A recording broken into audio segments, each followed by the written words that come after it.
Olá, tudo bem? Nós estamos fazendo mais esse vídeo aqui sobre a Revolução Russa. Hoje nós vamos entender como é que o czar caiu em 1917, tá bom? Então nós estamos dando continuidade a uma série de vídeos sobre esse grande acontecimento do início do século XX, que acabou sendo influente em todos os acontecimentos deste século. Vamos lembrar de uma coisa: a Rússia tem o país mais atrasado da Europa nesse momento, em relação a, por exemplo, Inglaterra e França. E em 1917, a Rússia entra na Primeira Guerra Mundial, dentro daquele sistema de alianças. Ela pertencia à Tríplice Entente, justamente com Inglaterra e França. E eles enfrentavam a Tríplice Aliança, que era formada antes da guerra por Alemanha, Império Austro-Húngaro e Itália, tá bom? Então, os acontecimentos da Primeira Guerra Mundial acabaram sendo a motivação para que houvesse essa revolta popular e ela derrubasse o czar. Meninos, quando estiverem estudando para isso, prestem atenção e procurem na internet ou em outros lugares que você tiver acesso a comparação entre a Revolução Russa deste momento com a Revolução Francesa, ok? Porque as duas têm uns pontos de comparação. Inicialmente, a Revolução Francesa também tinha um caráter popular muito grande, só que ela acabou sendo assumida pela burguesia. Aqui nós temos uma outra instituição assumindo essa revolução, que é aquela representação dos operários, ok? Então preste atenção que há muitas questões que fazem essa comparação entre a Revolução Francesa e a Revolução Russa, ok? A gente vai falar um pouquinho depois na frente, em outro vídeo, possivelmente, sobre os desdobramentos e o legado da Revolução Russa. Mas vamos lá para o nosso esquema, tá bom? Vamos lá ver o que nós temos para hoje. Bom, a Revolução em 1917, nós temos que entender primeiro esse contexto, né? A Primeira Guerra Mundial colocou a Rússia, gente, em uma situação muito complicada. Ela estava atrasada economicamente, isso refletiu no seu desempenho militar. O seu exército, apesar de ser muito numeroso, ser muito maior do que os exércitos que eles estavam enfrentando, eram mal preparados, mal dirigidos, estratégias muito aquém do que era preciso naquele momento, mas principalmente a questão do atraso dos equipamentos militares. Além disso tudo, a logística russa ela é muito complicada por ser um país imenso e a mobilização tanto de equipamentos quanto de material humano, né, de soldados, era muito prejudicada pela falta de infraestrutura do país. Não há como você chegar rápido em frontes de batalha se você não tem estradas, não tem ferrovias. Isso foi crucial e determinante para o mau desempenho da Rússia na Primeira Guerra Mundial. O resultado disso, gente, é que a população civil sofreu demais com uma inflação galopante, porque a guerra desarticulou toda a produção interna, já que houve deslocamento de população, recrutamento de camponeses, então faltou, o abastecimento das cidades ficou muito prejudicado, faltava comida, faltava carvão para aquecer as casas, o desemprego aumentou demais, fábricas foram fechadas, oficinas foram fechadas, então isso também, né, causou esse momento difícil para a população que não tinha como se virar, como se sustentar.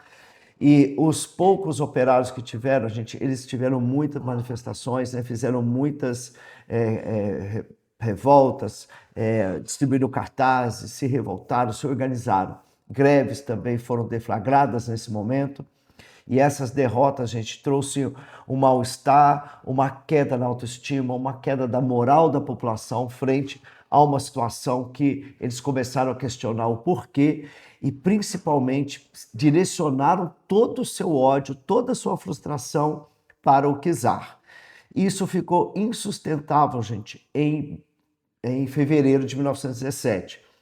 Diante dessas manifestações populares, dessa situação, o governo russo ele continuava com medidas de repressão e houve um momento que o exército passou a não mais obedecê-lo. Por isso que operários e populares ocupam o Palácio de Inverno em fevereiro de 1917 e o czar abdica do trono. Pois bem, gente, uma dica para vocês, fora da aula de história, né? Eu quero indicar para vocês este livro aqui, ó, que é O Palácio de Inverno de John Boyle. John Boyle, gente, é o mesmo autor de O Menino do Pijama Listrado, que fez muito sucesso aqui no Brasil, muita gente assistiu o filme, e é um livro, gente, muito legal para a gente entender o momento da família Romanov, tá? O foco da narrativa é em torno da menina mais nova, né, que era Anastácia, né, e de um soldado que a protege. É muito legal, muito bacana, o fundo histórico é sensacional, recomendo demais vocês lerem quando puderem, tá? Ler este livro que vocês vão se divertir e também vão entender um pouquinho da história russa nesse momento. Bom, quando o czar caiu, ele abdica do trono, o governo que vai assumir é um governo provisório e tem esse nome, porque eles pretendiam organizar uma nova constituição para a Rússia, um novo tipo de regime, né? Possivelmente, os observadores, né, nos apontam que o regime escolhido seria uma monarquia parlamentar nos moldes ingleses, tá? Esse governo provisório foi liderado por Kerensky, que era líder nesse momento do partido menchevique, e com a maioria dos integrantes desse governo provisório de caráter liberal, né, de ideologia liberal. Então, eram moderados, né, vamos dizer assim, hoje aqui no Brasil a gente fala que seria de centro-direita, né, moderados. A pergunta que vocês devem fazer, e muitos exercícios e questões vão para este sentido, né, para este questionamento, é por que os mencheviques assumiram nesse momento, já que os revolucionários mais aguerridos eram os bolcheviques. Temos que lembrar, gente, que ainda vigorava, na época do czar, né, e durante a Primeira Guerra Mundial, uma oposição e uma perseguição muito grande a esses movimentos populares, né, esses movimentos radicais. E os líderes dos bolcheviques, neste momento, gente, em 1917, estão exilados. Sua cabeça estavam a prêmio. Então, os bolcheviques, nesse momento, estão fora do país. Por isso que eles não vão assumir nesse momento, tá? E aí, o que esse governo provisório vai fazer nesse momento, né? Eles desarticulam os órgãos de repressão, tá? Ou seja, a Ucrânia ela é desarticulada, as prisões políticas, principalmente na Sibéria, elas são abandonadas e os presos políticos, né, são libertados e eles podem voltar para casa. E por isso, muitos daqueles que estavam presos, né, foram beneficiados por uma anistia política. Para quem não sabe, gente, anistia política é um perdão político. É diferente de crimes comuns, crimes civis. É um crime de oposição ao governo. Então, esses criminosos sofreram anistia, eles foram perdoados pelas acusações que haviam sofrido, tá bom? Então, eles puderam sair de diversos tipos de pena, prisão, né, pagamento de multas. Então, eles foram todos anistiados, ok? Mesmo assim, com todas essas medidas, que são boas, né, são louváveis, o soviético de Petrogrado, que era bolchevique, né, liderado pelo intelectual Leon Trotsky, eles lideraram ainda e fizeram reverberar uma grande satisfação popular. Por quê, gente? Porque esse novo governo ele não vai tirar a Rússia da guerra. Vamos entender o porquê dessa decisão. Será que eles não entendiam que todos os problemas pelo qual a sociedade civil russa ela estava passando era pela guerra? Não, eles entendiam, não era essa ignorância, tá? Eles sabiam que as razões dos problemas sociais e econômicos era justamente a Rússia estar participando da guerra. Mas vamos lembrar, gente, que os mencheviques eles têm uma visão da revolução diferente. Eles acreditam que a Revolução Russa, a Revolução Comunista, aqueles que eles almejam, né? Não era o momento ainda. Os mencheviques acreditavam que era preciso fortalecer a burguesia russa, fortalecer o operário russo, para que a Revolução Comunista acontecesse no momento certo, né? Então, para eles estavam seguindo aquilo que Marx determinava, que o modo de produção feudal tinha que primeiro ser superado pelo modo de produção capitalista. Por isso os mencheviques vão apoiar a Rússia na guerra, porque eles acreditam que precisam ser aliados desses países que estão nesse estágio na guerra, que é o caso da França e da Inglaterra.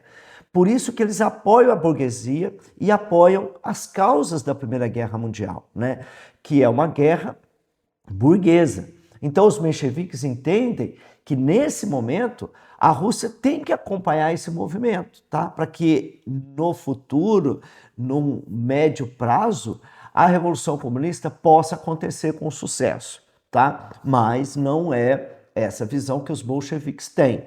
Por isso que, assim que eles assumem, e por ter anistiado politicamente, ter desarticulado os órgãos de repressão, os líderes bolcheviques vão voltar para a Rússia e vão começar a fazer uma oposição a esse governo provisório, tá? Essa oposição, gente, ela é feita principalmente por Lenin, que começa a fazer grandes discursos, célebres discursos, famosos discursos nas cidades russas, né? Principalmente em Petrogrado, que também é chamado de São Petersburgo, tá, gente? É os nomes ali que vão sendo de cidades que vão sendo rebatizadas ao longo da história da Revolução Russa. E é conhecido, gente, como as teses de Abril. Preste atenção aqui nesse conceito. Ele é um conceito chave aqui para a gente entender esse movimento. E as teses de Abril, gente, é os argumentos que ele usa para dizer que esse governo provisório ele é injusto. Acima de tudo, ele é injusto. O lema dele, gente, ele vai sintetizar nessas palavras aqui, ó. Terra, pão, paz e liberdade. Bom, terra, gente, é a terra que ele está se referindo, né, à reforma agrária, que é muito almejada pelos mujiks, né, os camponeses russos, há muito tempo. O pão são melhores condições de vida para os trabalhadores, para os operários, melhores salários, melhores condições, né, de trabalho, segurança, uma legislação melhor, né? É isso que ele está querendo dizer com pão aqui. A paz, logicamente, vocês devem imaginar, é retirar a Rússia da guerra. Para eles é uma guerra burguesa, uma guerra de imperialismo capitalista. Então ele condena que a Rússia participe desse momento nesta guerra. E liberdade aqui, gente, ele está falando em torno de todos os oprimidos, né? Ele está falando dos oprimidos que são os camponeses, que são os operários, que são os judeus, os armênios, os curdos, né? Liberdade para todo mundo. O Trotsky também vai participar desse movimento aqui, tá? E Trotsky, a frase dele, né, que ele busca levar para a massa popular aqui, é que todo o poder deve ser entregue aos soviets, que são aqueles comitês bolcheviques, né, que organizavam os operários camponeses dentro do movimento comunista russo. E é lógico, nisso aí eles pedem a dissolução imediata do governo provisório. Bom, gente, vocês devem imaginar, a Rússia tem esse movimento, cai o czar, mas a situação social e econômica vai se agravando conforme a Rússia continua participando da guerra. Fica insustentável e no dia 25 de outubro os bolcheviques derrubam esse governo menchevique, né, esse governo moderado, e assumem o poder. Esse poder vai ser assumido, gente, pelo Lenin, que vai ficar no poder até 1924. As medidas que ele vai tomar, né, de agora em diante, vai ficar para o próximo vídeo, no qual a gente vai tratar deste governo, que é o primeiro governo comunista que a Rússia tem, que é a presidência do Lenin, que vai de 1917 a 1924. Ok, gente? Então, por hoje é só. Ficamos assim. Até já!